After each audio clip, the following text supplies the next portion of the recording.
But I saw the video that I'm hoping to show you or have Stan show you. And I also saw a write-up. Um, let me see.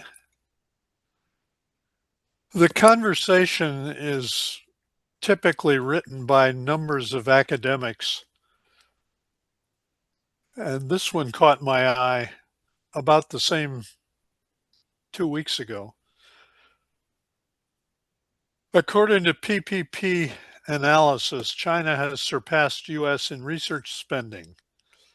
This was done according to a study in Europe, and the academic has his opinion of what consequences that may have. So I was hoping to look at those.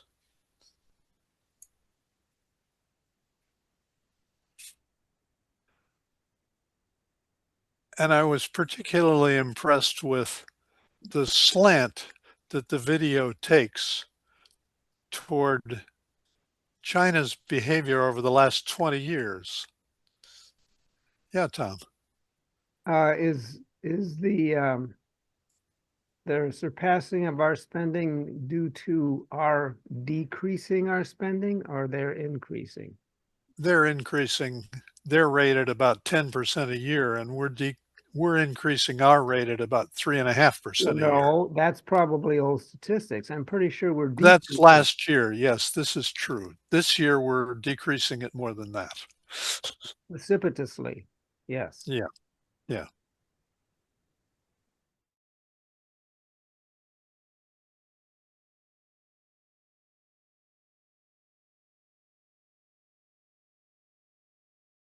Dean? Real quick, two quick points of order. My favorite news gal came over and 2 years old from Iran. Right gal. She, the only one I've heard pronounce Strait of Hormuz correctly, because she speaks fluent English. But anyway, we keep hearing that the Strait of Hormuz is 20 miles wide. No, it ain't. It's 4 miles wide. There are two 2-mile shipping channels where big ships can safely. So it's really only 4-mile choke point for big boats. Yep. Tom? Which means there are no international waters. It is Tom, 20 you're miles muted. wide. Tom, you're and muted. International waters. The shipping channels are 4 miles wide. Correct. Excuse me. Okay, Yeah. I have 2 points. One is that the U.S. Does have a large strategic reserve, but what we've been doing with it recently is selling it off to other people because prices are high, and we're war profiteering is what's going on. And so our prices here in the U.S. are going up because we're not releasing the reserve for us. We're selling it off to other people. Yep. Our other problem is more general. Since our economic system relies for most of its planning and power on private industry, there's no long-term coordinated planning. Our economic system is based on short-term profits, and we'll never be able to do what China's doing if we keep the economic system that we have now. And is there any chance that we're going to change that? No. Very, very slim. It's getting more and more concentrated. So yes, it will. Yep. So yeah, we're on a downward trend. Yep.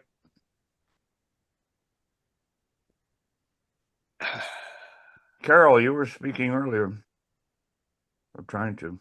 No, I was just making the comment, no international waters, if it's only 4 miles wide. Right. No.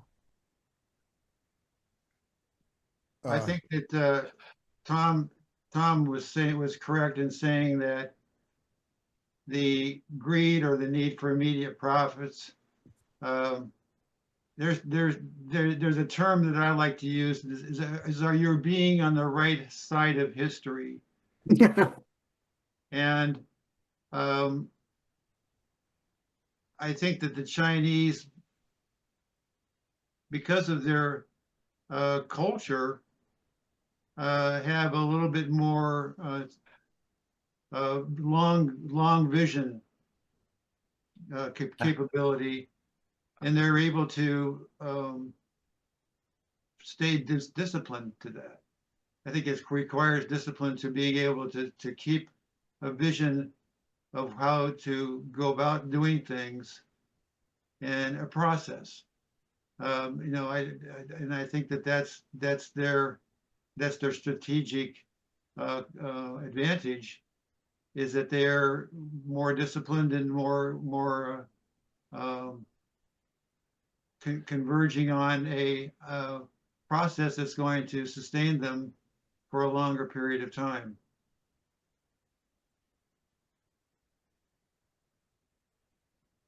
Eric. Is my audio not working? Yes, it is internet. It's about 20 miles. Strait of Hormuz is about 20 miles wide. It is international waters. The shipping channels are only about 4 miles wide. The other one is, does anybody get the reality that universal democracy doesn't work anymore, as I've been saying repeatedly? And yeah, it will change eventually. It'll have to. You want to get an It's idea not on democracy. well, not it somewhat democracy, is. it's capitalism. You know, it's about who can it's a mixture of partial in fact in practice, but it is it's a mixed, complex. It's complicated. Our form of government is not a simple anything. It's not a simple dictatorship or a universal democracy. It's some mixture of, and of course that all have to change. If you want to look at how it might, just look at other countries with lower gene pools as Latin America go. I always told Earl Joseph, when you want to look at America's social future, look at Brazil. But it will end.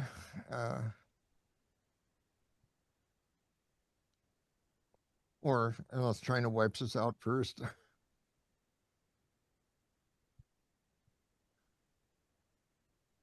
Dean, you're up.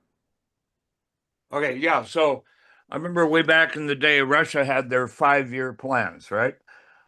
You know, and we have what have we had? Quarterly P&E reports. That's it. That is the way our country operates, on quarterly earnings in the stock market. And China looked at Russia and said, 5-year plans. God, you guys are stupid. We have 5, 10, 25, 50, and 100-year plans. You know, their engineered economy just works better. Now, do they have any semblance of freedom or democracy? None. Would I want to live there? No. But they're getting rich and we're getting, you know, I don't know what the alternative is.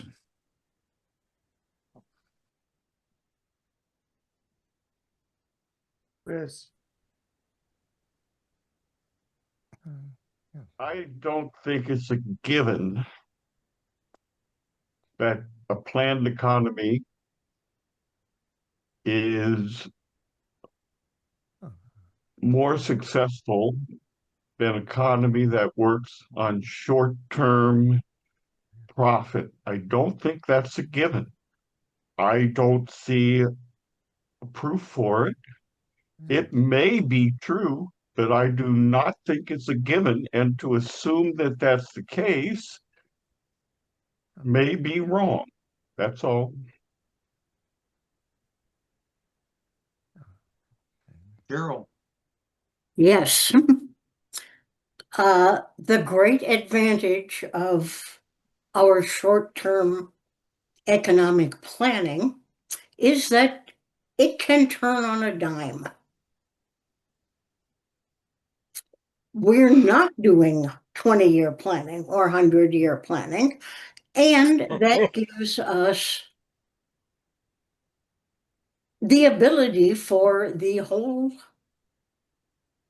economy to turn on a dime and react very quickly. And that is, at least so far, has been an advantage that planned economies have not been able to meet. And I think it's worth keeping that in the back of your mind. Okay. I'll mention breakneck again. Breakneck? Yeah, you weren't here when I mentioned Okay. I was one of the probably listening. I was just making tea and things. Okay, it's a book that was published last year, I believe. And I recommend it rather highly, although, as I say, I've only skimmed it. I haven't read very much of it. It kind of looks at the whole issue of the United States and China with a different viewpoint. The subtitle is China's Quest to Engineer the Future. And I like that in conjunction with this particular video where China engineered a solution to a possible scenario that the person who put the video together suggested was always going to happen. Well, I think that's overstated, but it was a strong possibility. It was a likely scenario that somebody would disrupt world trade. Yeah, Dean, are you first or are you Tom? No, I'm first.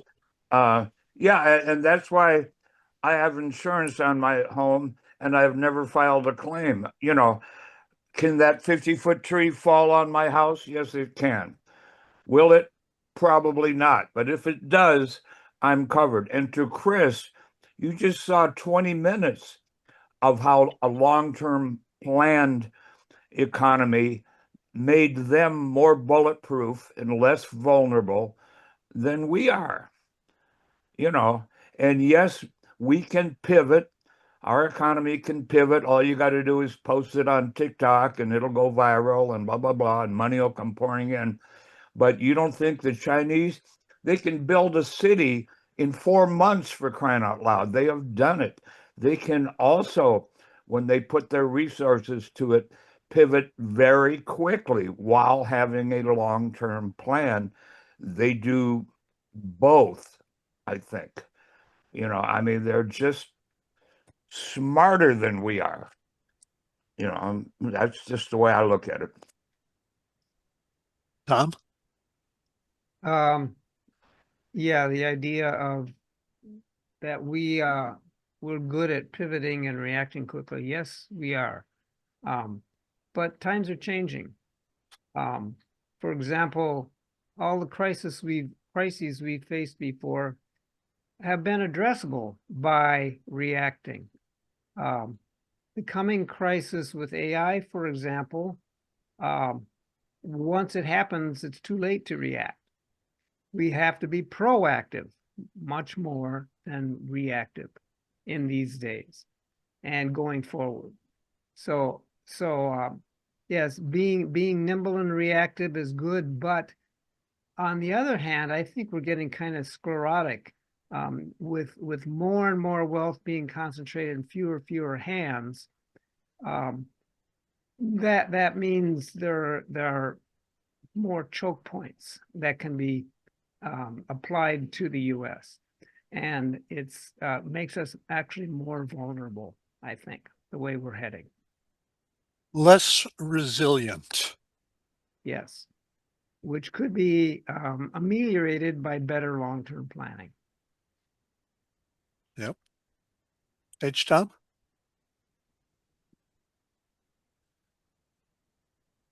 I don't remember which of my ancestors told me this. You have so Being many. nimble in any manner of things is like that drop of water bouncing on a griddle, a hot griddle. You can survive for a while doing that. But when someone comes along and turns the griddle over, you're done. And which of all of the griddles humanity is dancing on is an interesting question. But controlling them,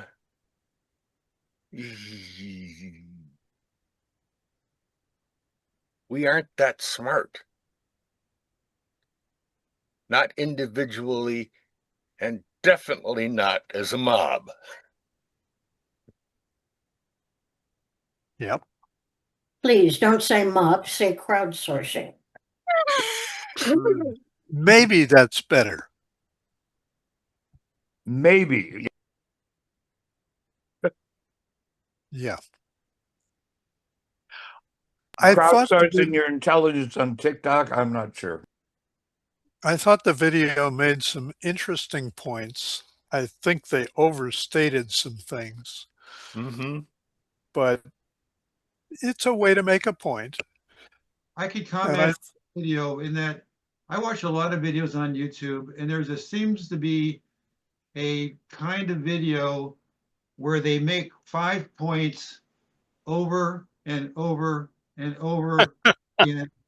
And I mean, I can tell you, there's ones that I've seen about slanting the deck on an aircraft carrier, putting insulation in during World War II, putting insulation in ships so they can't be seen or heard by building tanks and factories. I mean, I see these videos and they take 5 basic points. For example, I saw one just the other day, and I will talk about this for a second. It was about how GM bought into Opel at a time before the Depression, and then the also Opel Blitz truck came out, and then GM basically was financing the Wehrmacht for their attacks for the Blitzkrieg with all the trucks that they had to be able to do that. So the idea of profiteering off of war is nothing new. I'm sure that all of you know about this, but it becomes pretty obvious that we're an economy that's based on doing the will of billionaires. yep. Dean? Yeah. Yeah, so the crowdsourcing, the repetition thing, that is to be on the internet now, you have to be an influencer. And influencing means getting attention, going viral. And I loved his point about pipelines and Ks don't go viral, do they? So all this was happening, and very few people knew about it because it wasn't a cute kitten playing the piano or whatever other influencing goes on. But yeah, I do get I notice the same thing. They take 3 or 4 or 5 points and beat them to death. You know, and maybe that's what. Let's not spend so much time worrying about the video. Yeah, well, Stan got us Let's off on that. talk a little more about China and the United States. In particular,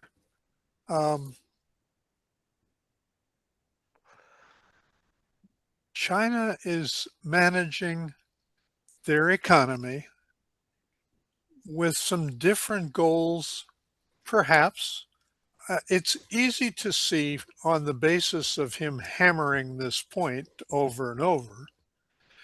China had a long range plan and was willing to be less efficient about their economy in order to fund some possible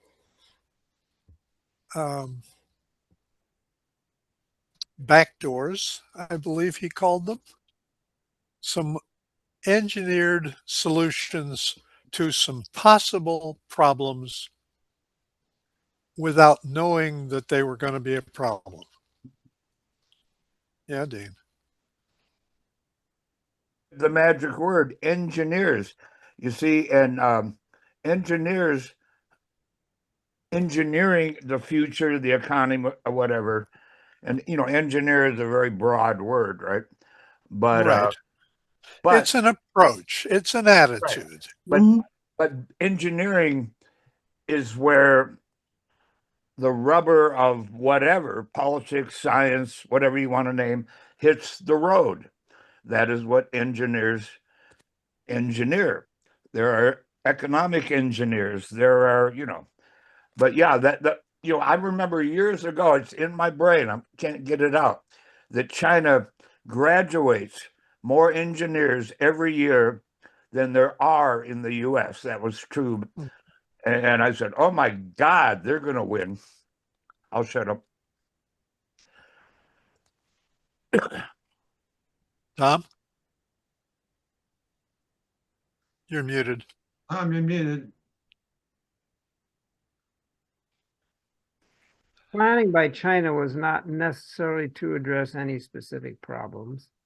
It's generally a good idea to become independent of, to reduce your dependency on other people, other sources of power, or whatever sources you need to have a good life, food, whatever. So this was just generally good planning. It's not necessarily to address closure of the port of Hormuz, although that's one scenario that it does address. But it's just generally good overall coordinated planning that they were doing. And it definitely showed some consideration for the future. Yes.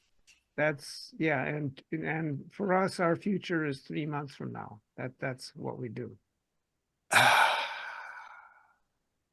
Quarterly. Yeah.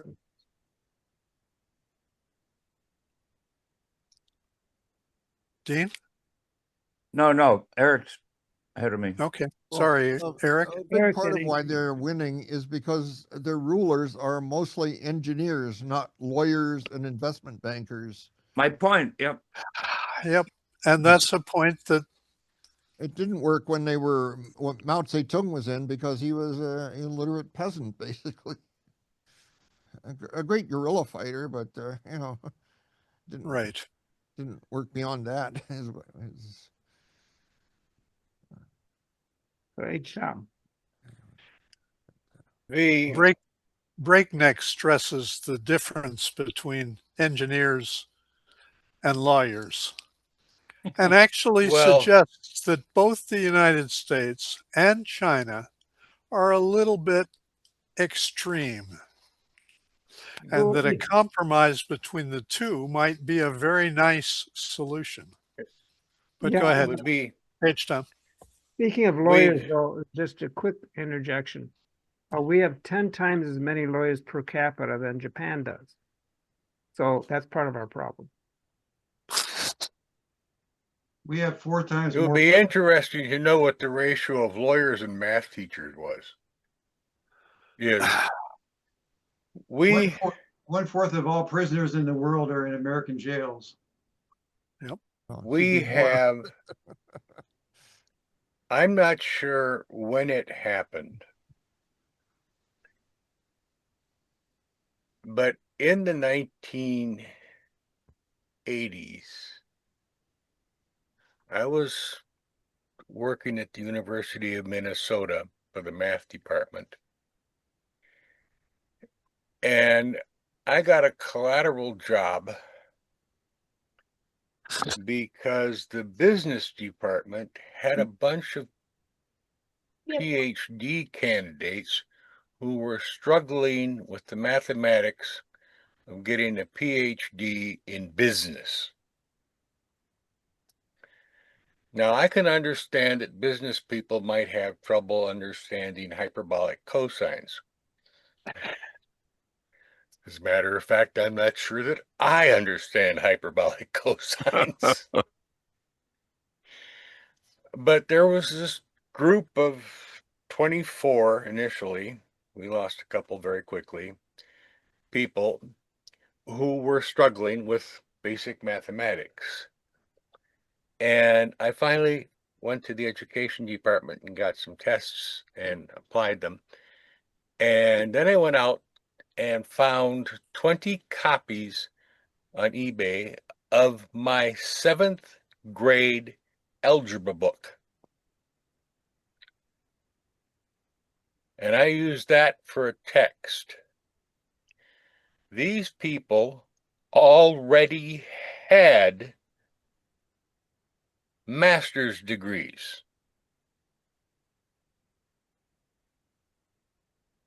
But they could not do 7th grade algebra. Our education system has been broken for a very, very, very long time. I don't think it was intentional. I'm sure it was done with the very, very, very best of intentions. Badly. But we're doomed. I mean, really. There certainly are trends. It's Dean? Yeah, well, we got the highest infant mortality rate anywhere in the developed world. Yeah, so you got me off on tangents. Yeah, the math thing. I would recommend Stan post his No Fluff Academy, because they'll explain quantum mechanics, algebra, trig, calculus. Yeah, they're great, and that would have been a great thing to show these. Microbiology, they talk about the brain-gut connection. Oh yeah. And it starts out by saying they're explaining it to you like a 5-year-old. Those are the titles. It sounds moronic, or it's like something for dummies series, but they're well produced. And in about 15 minutes, you get a very good broad scope introduction to almost anything. Right, and I don't care what you're. They are superb. They really are. Yeah, I don't care what. We are all dummies in something. I find out that I'm a dummy in things that I thought I knew something about, and then it turns out no. I need DOS for dummies. Tom? Okay, regarding our education system, part of the problem is how teachers are educated. Oh yeah. You don't want to know those stories. We're still suffering from the Prussian model. We're trying to get away from that, but it's kind of been baked into our system. But for a long time. As far as regarding math, the way I see it, the primary problem is that the elementary teachers who first introduce counting and arithmetic and so forth to children are mathophobes. Yes. Well, and that attitude gets transferred to the kids. It's a matter of attitude. I mean, they're all capable of learning math, but that it's hard, and learning math. That's a big problem. Well, some are more capable than others. Some absorb it just being around it. Some reinvent it themselves. Yes, there are different techniques for doing multiplication in your head and so forth. Yeah. And it's been shown that kids, if they fall behind and they can't get something in math, you don't flunk them. You work with them, get them past that barrier. Quite often they can catch up and even surpass their classmates once they get past a particular problem. Different Yep. kids get stuck on different things, and you have to be able to address that. You can't Yep. train them all exactly the same. And that's one thing where technology can help, tracking where kids have problems and helping the teachers help them for those specific problems. But we're getting off the topic. So Stan, are you doing a Oh, I presentation? don't know. Are you doing a presentation, Stan? No, he's just giving us a sample. All right. Yeah. No, the math thing, and you struck a note at your U of M thing. When I had to get my Comp E, I had to take some upper division math requirements. I said, God darn it, haven't I already studied enough math? And in this class, there were a few engineering types, but the majority were teachers who wanted to get their master's degree in math to be better teachers and mostly to make more money, right? And so they were going back for a master's. And for the most part, they were bright gals. Most of them were gals. But yeah, I mean, and we all struggle. This is going, proofs and all this junk, and I mean, really hyperbolic cosines. Yeah, I mean, there were some difficult problems, and it was a pass, fail, credit, no credit course, right?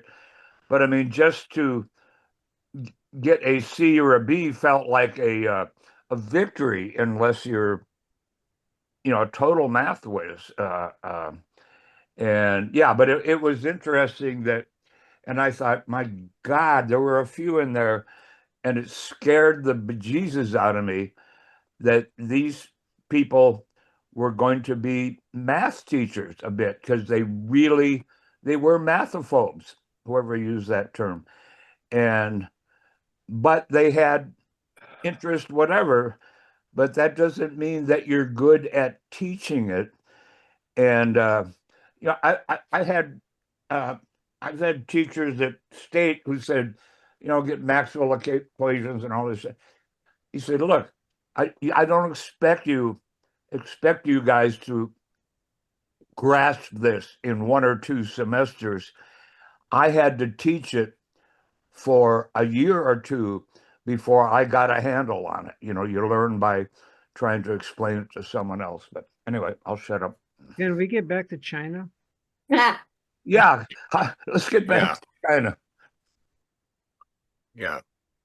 I am convinced the best way to learn something is to teach it. Yes. Yeah. You have to learn it yourself to do it. Well, some people can learn by trying to teach something. Yeah. Some people are better at it than others, like almost anything else. Stan? Okay, well, I will get back to China. I got a little point there, but I want to say my point about education, because I've done some teaching, and I did my master's thesis on visualization. I think that for myself, understanding complicated things require vision or an epiphany of some kind to be able to break through the mental and visual barrier that's blocking you. Because if you're just giving the equations and the explanations, it doesn't always get you there. And I think that you need some form of balanced visualization. And as far as China's concerned, I saw an interesting thing on YouTube recently about Christopher Hitchens describing the advent of Americans or the Western world coming to China with their gospel of the Lord and all that. And the Chinese basically said, well, if this is so wonderful, why haven't we heard about it before now? And I think that that's maybe one indication of the difference between the Chinese way of seeing things and the Western way of seeing things. And I don't want to get into that necessarily because I know that's a forbidden discussion, but the reason why it's forbidden is the reason why we don't necessarily have the tools to fix it, maybe. A very interesting point. Dean? China, yes, the Eastern world and the Western world, who didn't even know the other existed for 10,000 years, right? I mean, a little bit, but yeah, we both evolved with a different culture, a different way of doing things. What worked in China, they invented fireworks, cool. And, you know, I mean, they did some amazing things without being Christianized and everything else.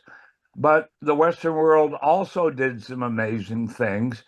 And when Marco Polo and whatever took his elephant, you know, when we kind of hooked up, I mean, the Silk Road's been around for a long time. That is where Homo sapiens started improving their lives all over. And yeah, and so we needed to learn from China. They needed to learn from us. The Italians had to learn to make pasta. They never heard of pasta. That was from. And they thought tomatoes were poisonous. And tomatoes were poisonous. They And kind now of did pasta back and then. tomatoes is what we think of as Italian food. No, it's a fusion cuisine, you know, many years ago. But anyway, There's strength in diversity. sure the heck is. And particularly if you appreciate that diversity. Here, which here. sort of takes us into the next section. I'll show you the overview of the conversation if I can. Come on.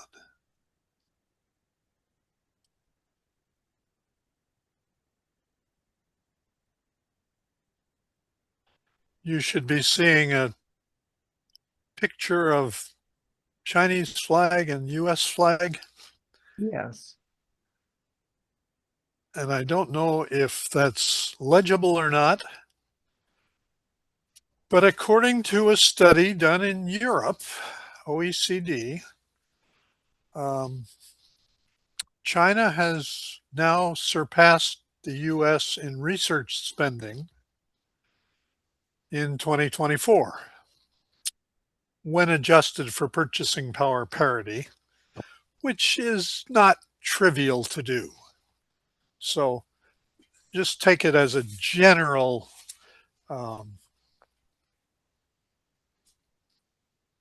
maybe it didn't happen exactly in 2024. Maybe it happened in late 2023 or 2025, or maybe it hasn't happened yet.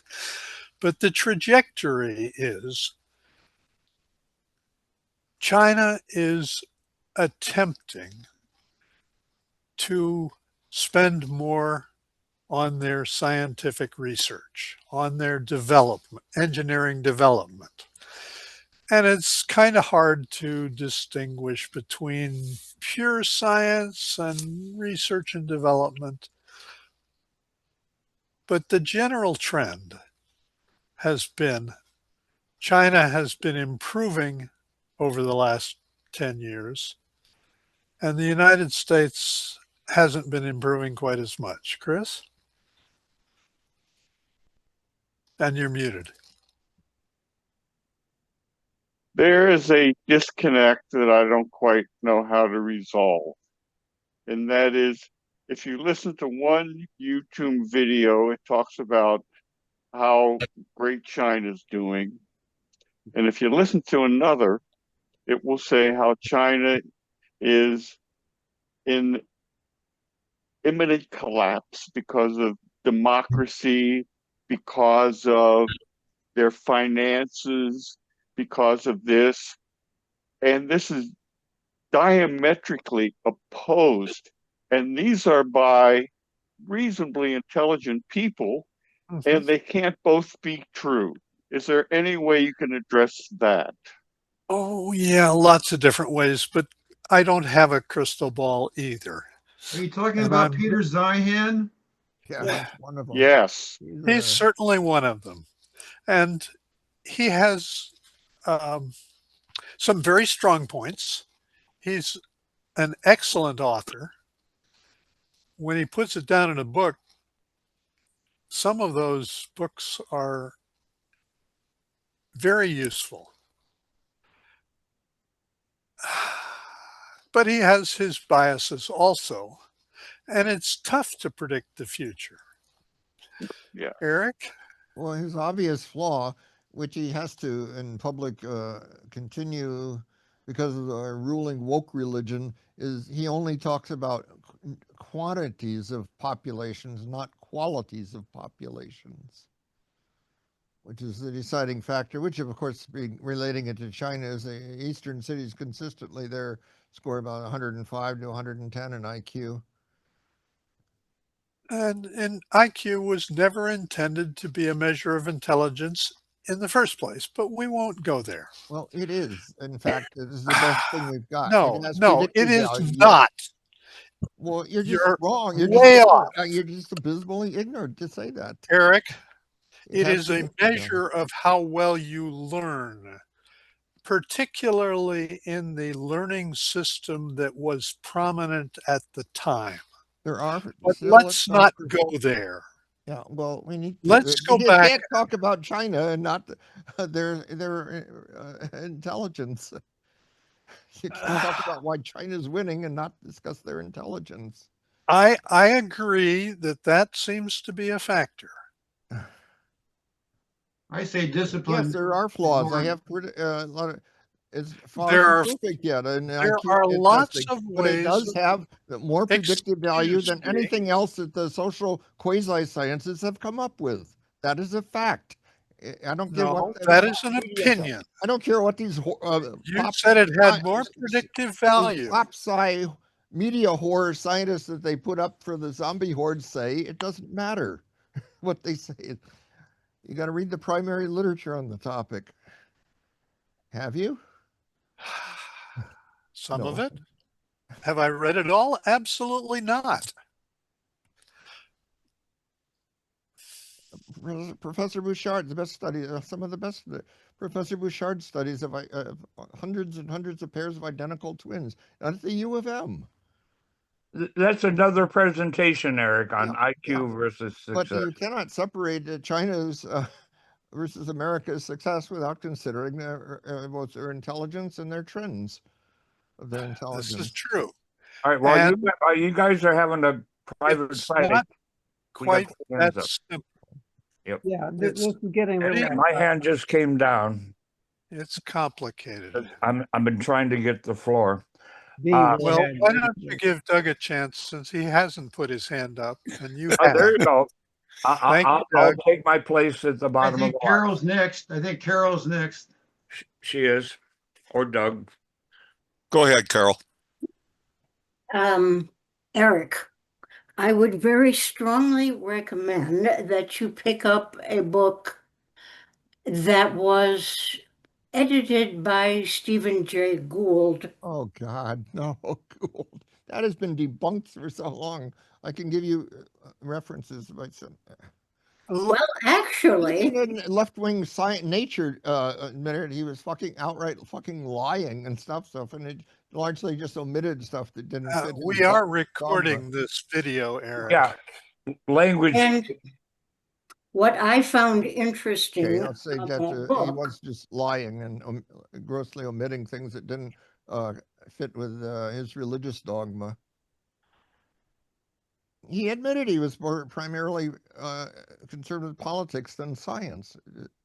But very few of the public have any significant scientific judgmental ability. That's the problem. Well, if you'd actually let me finish a sentence.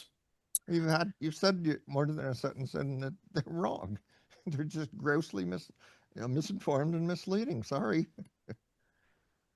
Okay, first of all, have you read the book? Of course, many years Good. ago. What's the title? The Mismeasure of Man, and he had a second edition where he ignored data debunking the stuff he said. What's the title of the book? Just for example, he claimed that there was no correlation of brain size and IQ. There is about 0.41. How does this relate to China? Because we had to discuss their intelligence. It's obvious that their intelligence relative to ours is a factor considering relative success and the intelligence of the people ruling them. I have a question on China. Yeah.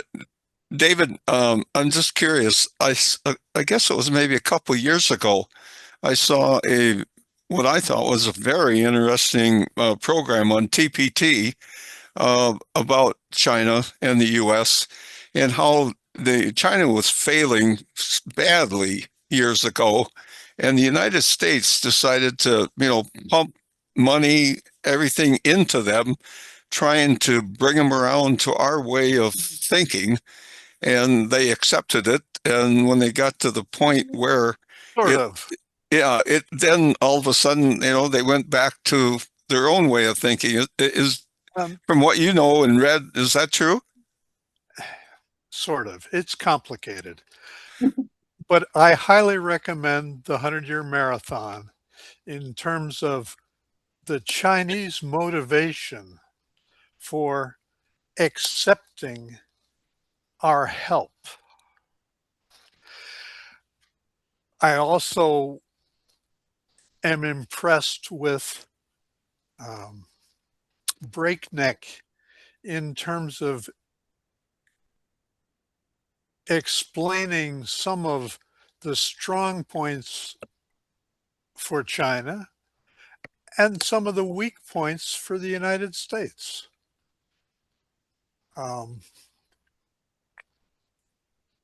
China definitely welcomed foreign technical expertise and financing, was delighted to have joint ventures. In fact, they more or less required joint ventures for access to their market.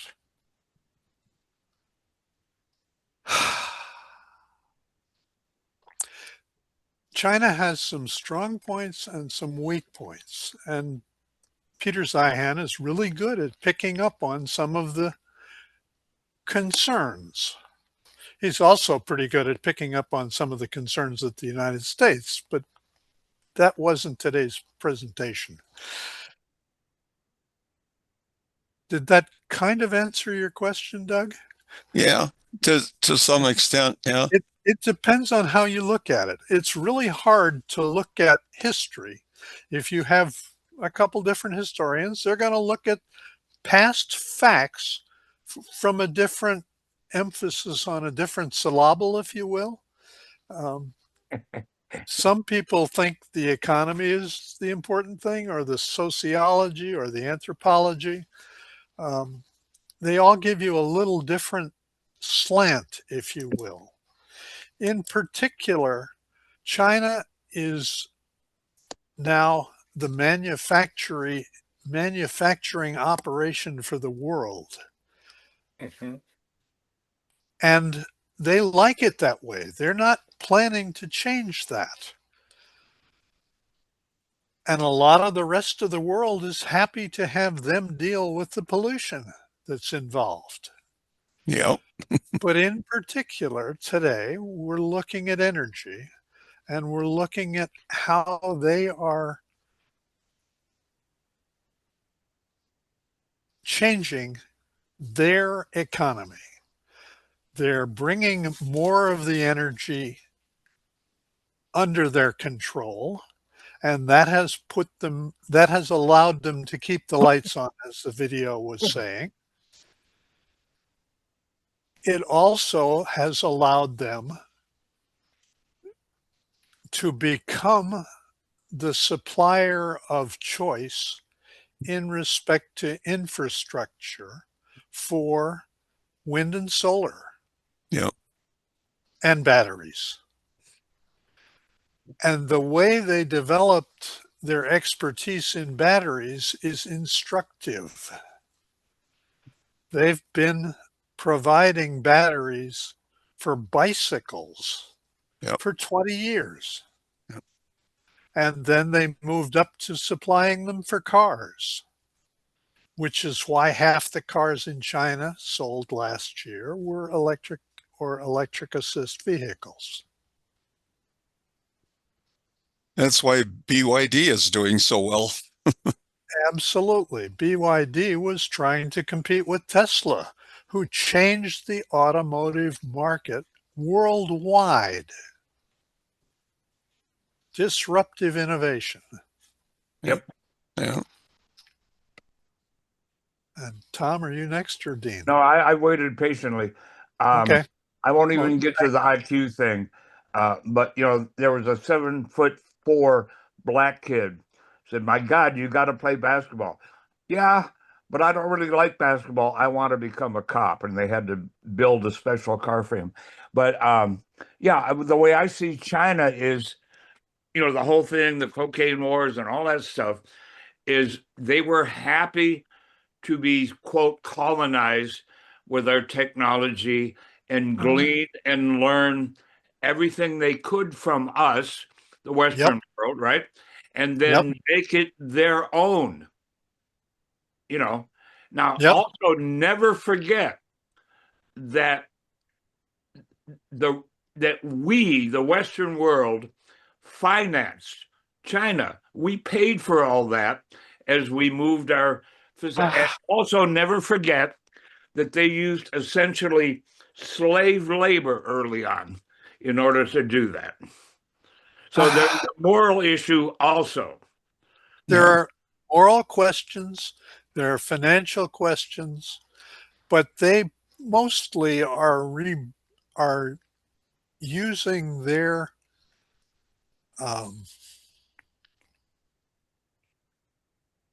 they're managing their economy, and they're paying for their improvement as they go. Yeah, and you know, remember that they were the manufacturing. And by the way, they are exporting a lot of their manufacturing to Vietnam, et cetera, et cetera, et cetera. And so is South Korea and all that. But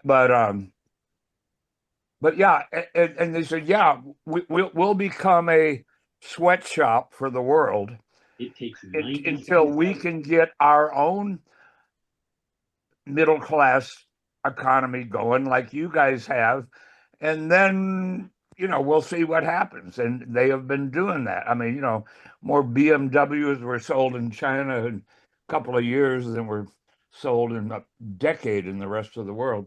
You know, in other words, they have internal wealth now. They are their own economic engine in many, many ways, like we are. But they are also have the backup plan as being the factory for the world. You know, it ain't a bad gig. And the largest Navy. Let's not go Navy. Or let's not go Navy. No, let's not go into military. No. But I'm just saying they have done things. They have invested what has the wealth that has come into their country in ways that seem to be smart for their country, right, Tom? Yep. Well, Carol never got a chance to make her point, as far as I know. And if it has to do with our topic, the rise of China, I'd like to hear what she has to say. Oh, There are Well, if you There can are- shut Eric up until I can get a sentence out, that would help. You were just misinforming Eric. people. Hey, let's stop the argument and just hear what Carol has to say. Eric, don't be rude. Well, Yes, you already know power everything of I'm music. going to say, Carol, and you're refuting it before I what's say your it. argument? That's all. Your point. it's I only want. refuting what you said. Oh, shit. That's it. That's it. Well, yeah, I know the truth is painful, but we don't like reality. But Reality is different from different points of view. no, there's You're have a welcome to yours.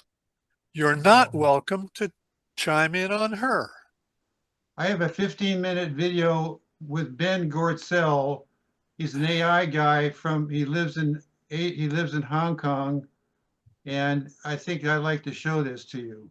May I ask, David, do you have another video? I Or have a number of other points that I'd like to make. why don't we do those and Stan can do the presentation next week? That would be my vote, but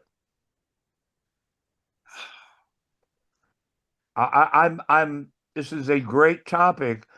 I don't know how it got off into IQ and blah, blah, blah. Yeah. Well, it got off into IQ because intelligence is a factor. Yep. Grit is a factor in success. Stan, I'd just as soon not do that today if you don't mind. I think we're probably going to run through most of what I have left in the 30 minutes that we have left. Let's let do it. Carol finish. You said you wanted to let her. Carol just wants to argue with you and vice versa. I'm sorry, but and we can do that after the meeting if you two want to. We've done it before. No, I want to see what else she has to say.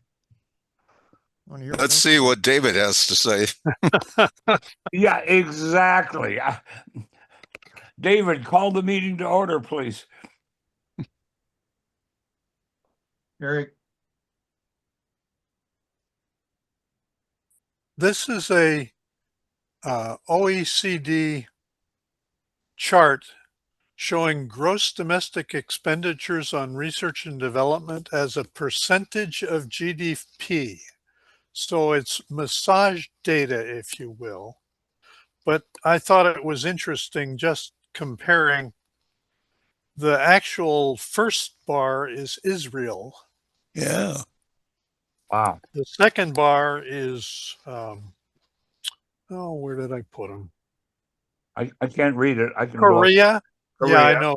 They're really hard. Taipei, Japan, Sweden, US, Belgium, Austria, Finland, Germany, China is Switzerland. down at 15, Yeah. but they also have the largest population in the world. All And right. India has the second largest population in the world. I think. So it depends on how big their economy is. Wait, Israel has the second largest population in the world? Israel has the highest percentage of their population as a highest expenditure on R&D as a percentage of their GDP. Absolutely. So Most it of that depends on probably- how big your GDP is. most of that is probably for defense weaponry. Yeah. 99%. Not Yeah. 99. At any rate, you can look at these numbers from different points of view. If you look at China, this is from Our World in Data, energy consumption by source in China. Hmm. There we go. Come on. In 2024, which was the last year that there was data, China's energy consumption was half from coal. Come on. a quarter from oil,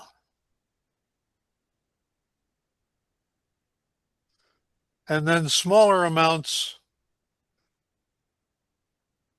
other renewables, biofuels, solar, wind, hydropower, nuclear, are all those little colors at the top of the graph. Dean? Yeah, so the point is that guy, that video was doing, did he ever mention coal in that presentation? No. But coal for China was mostly internal. Right. They buy little from Australia, but Yep. mostly they have control over their coal. But I believe that for them, they see it as a transition fuel. And they want to be able to breathe also. They have Right. lungs. There's Right. no question.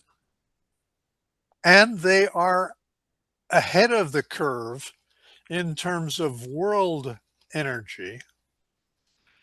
The rest of the world is going to be a lot more interested in going directly to renewables, given the challenges associated with fossil fuels. Yeah, and if you're in wherever and don't have coal mines, solar panels and wind and batteries are a great option. Of course, those batteries will be made in China, but Yep. Carol, I believe that much of China's investment in coal-fired energy plants has been in Africa, whereas they're using the stuff that lets you breathe internally. Well, they are kind of a mixed economy also. That's one of the successes that allowed them to modernize as quickly as they have in the last 50 years. It's not totally government owned and operated. It's a hybrid. And you can expect those hybrid companies to sell their technology any place that will buy them. Africa is buying solar panels,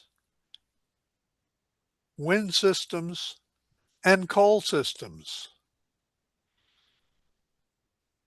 But they're willing to sell nuclear power systems as well. It's kind of instructive to actually look at the differences between last year, well, I'm sorry, 2023 and 2024, which is the last 2 years on this chart.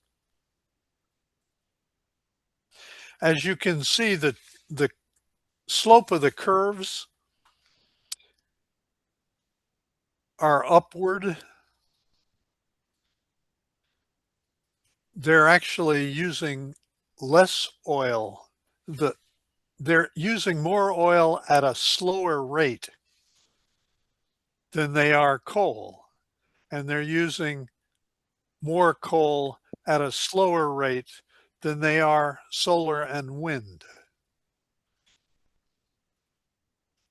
and interrupt. Hydropower is blue and way down there. No, that's oil. Well, it's blue in the. I think hydropower is green. Well, the graphic nuclear is green on my screen. Oh, you're right. Yeah, and hydropower is Gas, blue. gas is green. Coal is the brown, yellow. and Hydropower is the yellowish. yep. Yeah. Which is amazing with all their 37 gorgeous dams that they have that little hydropower. That's exactly what I was thinking, Dean. It's really interesting. If you look at hydropower, they're at 3,000 terawatt hours. Terawatt. Isn't that what I said? Sorry. Kilowatt. You said kilowatt. No, I No, heard no, tera. he didn't. I heard tera. I Didn't was he? trying to read terawatt. Okay. Hydropower is 3,000 terawatt. Wind is 2,400 terawatt. Solar is 2,000 terawatt. Hmm. Biofuels is down 37 terawatt. Other is 600. Nuclear is 1,000, by the way. Yeah. 1,000 terawatts. Wow. Yeah. Coal is 25,000 terawatts. Oil is almost 9,000 terawatts. And the total is 48 and a half terawatt, 1,000 terawatt hours. Yeah, Dean. Yeah, but just as important as that snapshot 2 years ago is also the trajectory, right? And their coal trajectory is nothing but down. It's not going off a cliff. Nope. But In the last 2 years, it's gone up by almost 3,000 terawatt hours. right, overall. But it's been a slower increase than Yep. the increase in solar and wind. Right. Yeah. But look at the time scale. 1965. That's a long time ago. Yeah, so it's a very expanded x-axis, which is great. Long-term picture.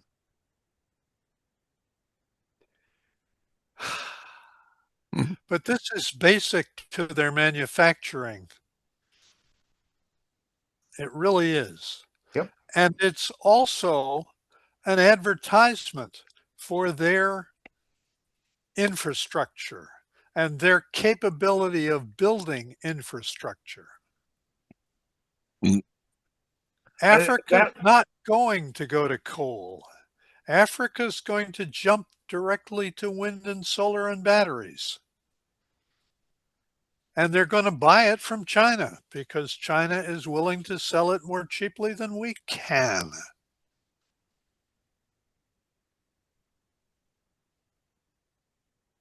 Well, they're buying it, they're selling it on the basis of a bartering arrangement that they're going to get something in return. Absolutely. They're Yeah. going to get raw materials. And that's been a success path for the last 100 years, is that you buy the raw materials and sell the finished product.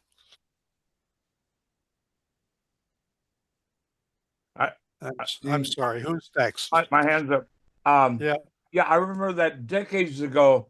I mean, going back to the Carter and Nixon or whatever, we had an African policy, as in, oh, Africa is an up and coming continent, right?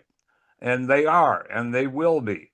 I know what Eric's going to say about IQ in Africa, but yeah, I don't want to hear it.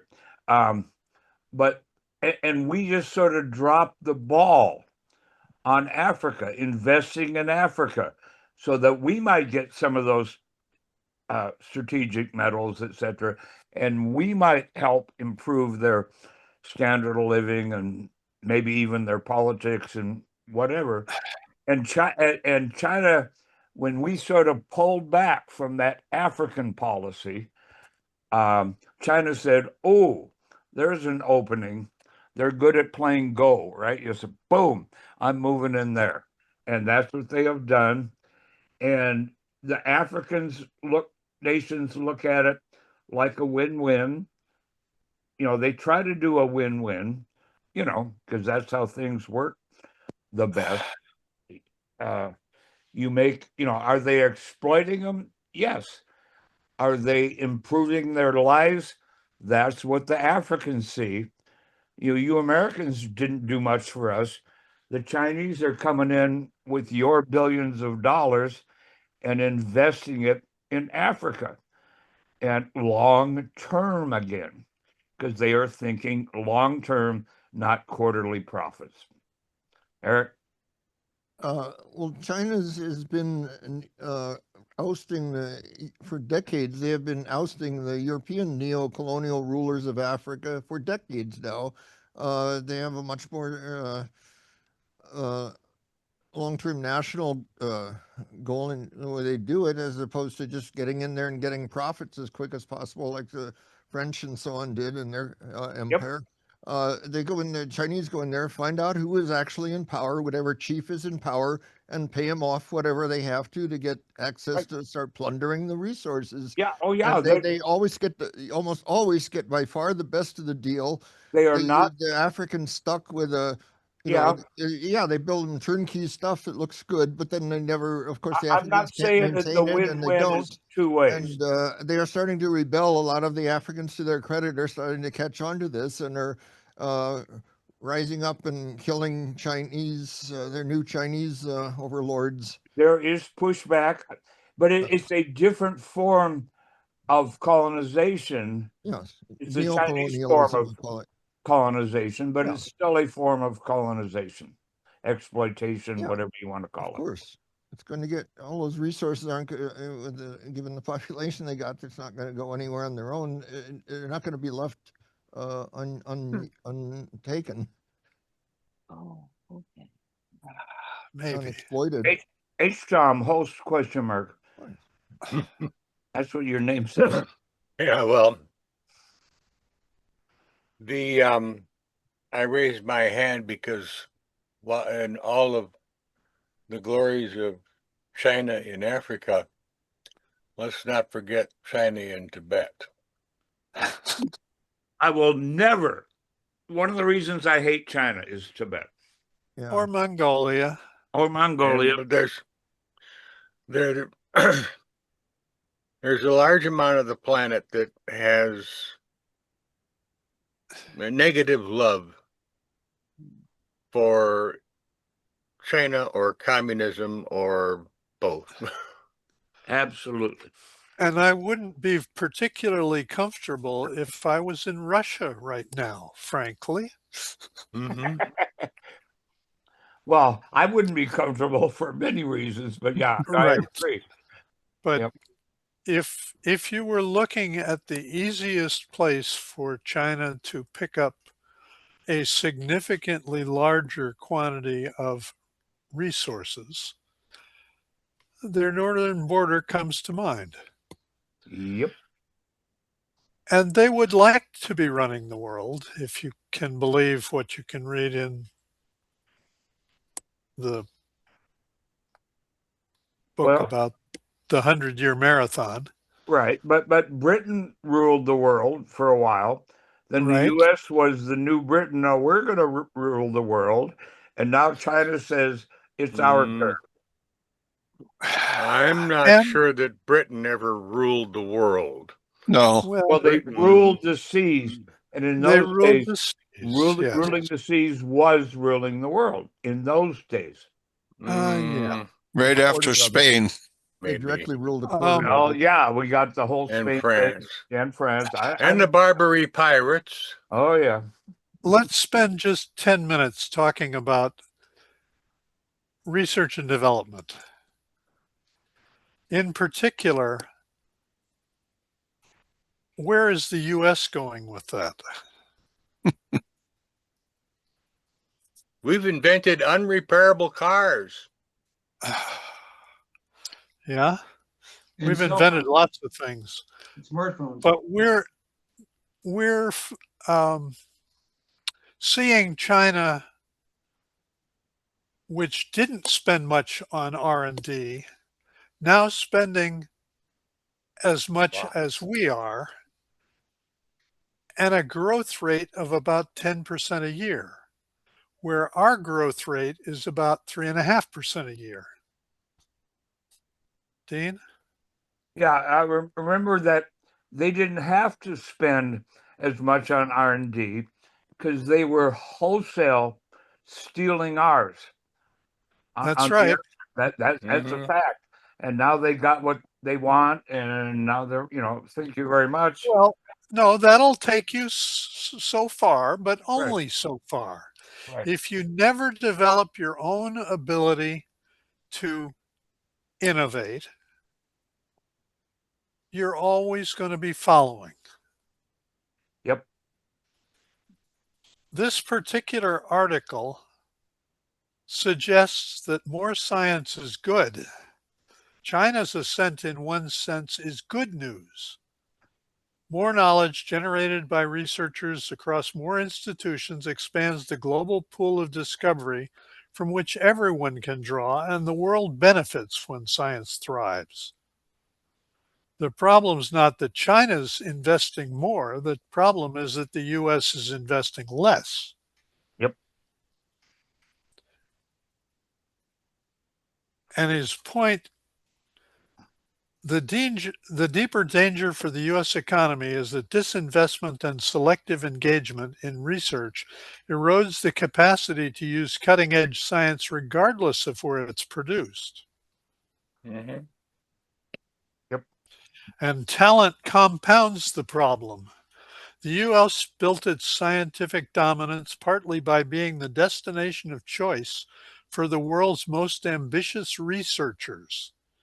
The U.S. Do we have time for that little video you're teasing me with? No, Okay, I'm not. You'll have to go look at it yourself. I can This do one, that. this one is the one I posted as the other link on the meetup site. So it's easy enough to find. Oh, okay, it's on Meetup. Thank you. The U.S. leads the world in Nobel Prizes at 40%, but notably, half of those were won by immigrants since 2000. Yeah. Yep. The Yep. flow of foreign talent is not guaranteed. It follows opportunity, funding, and openness, according to this particular author.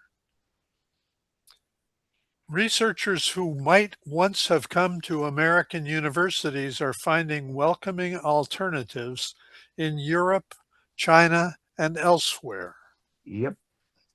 This is a decision point, not a trend line. But it appears to me that we are giving away our scientific leadership if we ever had it.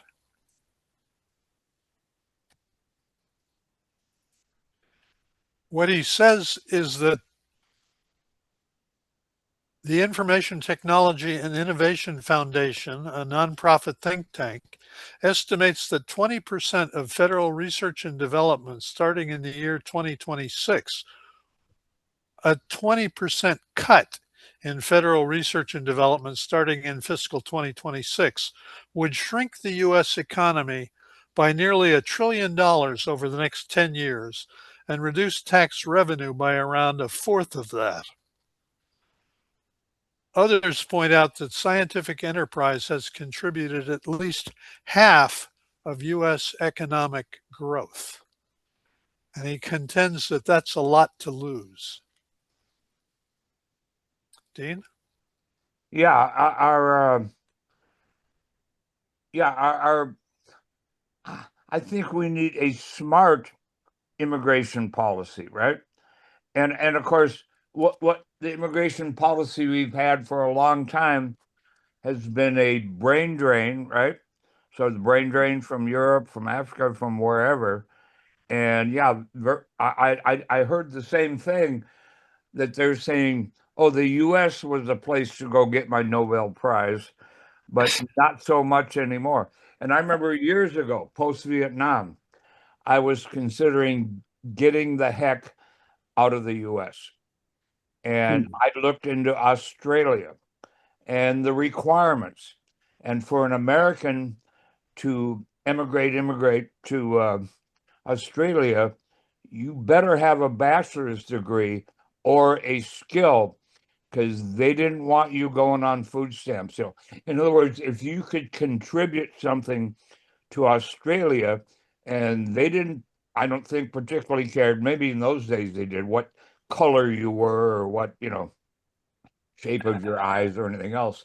But yeah, they welcomed Americans, but not all Americans. You couldn't just get on the QE2 and whatever and become a refugee and they have absorbed a lot of those from South Asia, but they've done it intelligently, and their country is more diverse for it. They're eating better food. It's been a win-win. But yeah, but Australia is not, and the reason I didn't go is because it's too damn flat. I can't handle flat. H-Town.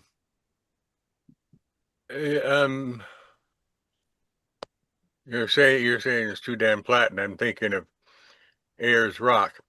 But I know, but I would need a summer house or a winter house at Ayers Rock. I know. yeah. But having said that, I'm thinking if you put Ayers Rock in the middle of Wyoming, would anybody even notice it? No, of course not. It is a very flat country. And hot and dry. I think I was going to say something about how the coming of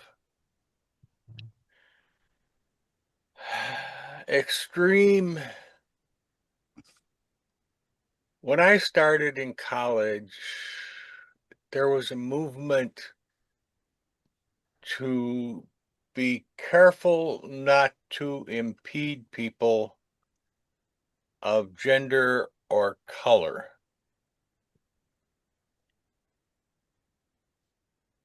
But it seems to have progressed to maybe a realization that you can't really do that, so we're going to impede white males. And that's going to send people, white males at least, away. Oh, what? White males are going to move to Europe and study? I mean, maybe Yeah. some. But no, I remember, can I interrupt real quick? Sure. Berkeley, you might have heard of Berkeley, right? Yes, we've yeah. heard of. Okay, thank you. And there was a time when, based on money and whatever, when 50% of the freshman class were Chinese nationals because they had a whole lot of smart people that could get into Berkeley. And there was some pushback. Is California, my tax dollars, supposed to pay for educating Chinese foreign students? And the pushback was no. You see, I mean, there's going to be pushback. California's sort of off the deep end. No. Well, yeah, They're but not on the edge but in the people United love States. diving into deep Could I end. finish, please? Yes. California had a university system par excellence Free. before Ronald Reagan was governor. Tell me about it. I went to UCSB. I think Free. it's instructive that that system resulted relatively quickly in Silicon Valley. 100,000%. California, if it were its own nation, is something like number 5 in the world. Or not. No. We just moved into 4. Okay. You're going to be. Thank you.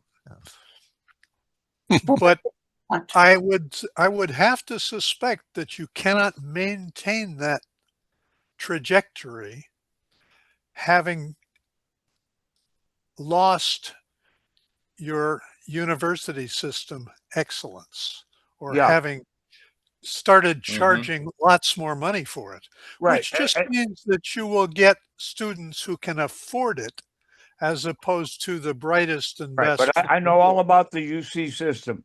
So the way that we got free tuition, if you were a high school graduate with a decent GPA, you could get into any university or state college, which became state universities. And partially the way that was financed was in inviting wealthy people from wherever. So we were paying $15 a semester, and they were paying foreign students, and out of state also paid more. Foreign students paid 15,000 compared to $15. Thank you very much. They were wealthy people were donating to the California UC system to keep it free for Californians, but Well, and wasn't a because it was long-term- as good as it was. yeah. I mean, Eric? Yeah, and look at which way is California going under the woke religion, despite their huge natural scientific and engineering resources. They're leaving in droves. The yeah. ones that And by the way, created, United States. Yeah. If you look at China, China is building a bigger and more successful scientific community. educational community, well, absolutely. they let the West pay for like basic research, and they put which they can get then for free the benefits of, and they go ahead and spend most of their money on things that'll benefit China. Absolutely. Yep. Yeah, China's kind of said, all right, thank you very much. We've sucked all of we need to suck out of your, No, they system. haven't quite said that. not completely, in but so many words. not in so many words. But I want to know how to save 25% on Hertz. well, that wasn't my point. The article is China rises to first place in most cited papers. Yes. This is an article in News from Science. Wow. Mhm. Yes, I put that up, and In the 70s and the 80s, I remember being in the tech department when I was taking my master's in supervision and management. They were complaining that Japan and Korea were wiping us off the map with their development of cars for the average market, Yep. because the plants and GM plants and so forth were constructed in the 30s and the 40s, and they weren't able to put out the new modern versions of the cars that the Japanese were developing from scratch. And so I think that this kind of R&D and in investment and the structure that is created around that has a shelf life. And the advantages that you get off of that have to be delivered. And I don't know, it also needs to be innovated. It's a very challenging Jenga puzzle to make sure that you always stay on top of that. Yep. I recall on several occasions seeing Michikaku talk about losing sight of the ball as far as the culture is concerned, if you're not on the cutting edge of science and technology, and the whole blue sky versus, the idea of, doing blue sky research. And you can't necessarily have a dictator or it's a technological dictator saying, I want the science guys to invent a technology that gives us an edge on lasers or whatever. That's got to be kind of discovered in a scratch your head, range, fire, aim sort of fashion. Dean? You're done? Yeah, and I've only lived in California. I was born here, but only since 1965. But yeah, I remember pre-China, right? China was Mao Zedong and a bunch of peasants putting rocks in their coolie hats and building a dam. Yeah, we all remember wearing the Mao jackets and all that. But that's when Japan was kind of ruling they were the manufacturing for us. And then the whole car thing and Japanese cars. This is not long after World War II. But anyway, there was a lot of pushback because Japan owned they owned about a quarter of the commercial real estate in LA. They owned virtually every bank in California because they thought this is a good investment. And there was all this anti-Japanese stuff and saying, hey, well, eventually the circle turned, the pendulum swung, and they had their own problems, and that just sort of went away. Now it's Russia and Saudi Arabia and all that comes in and buys single family homes in San Diego because it's a good place to invest your money. So yeah, California, for better for worse, and the US in general. I mean, China owns more farmland than you cannot imagine how much US farmland China owns. A lot, and controls. And even more than that is Saudi Arabia. And it's called virtual water and all that. They go, well, we can't grow crops in the desert. We tried, but we can grow them in your desert because we got big petrobucks, and we can come in and make an offer you can't refuse on your 5,000 acres. And they do, because they are not stupid. So yeah.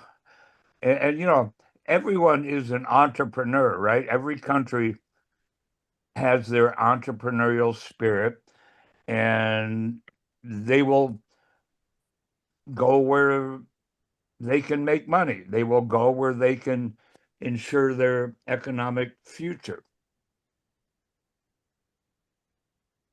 Particularly if they can do it without it being known by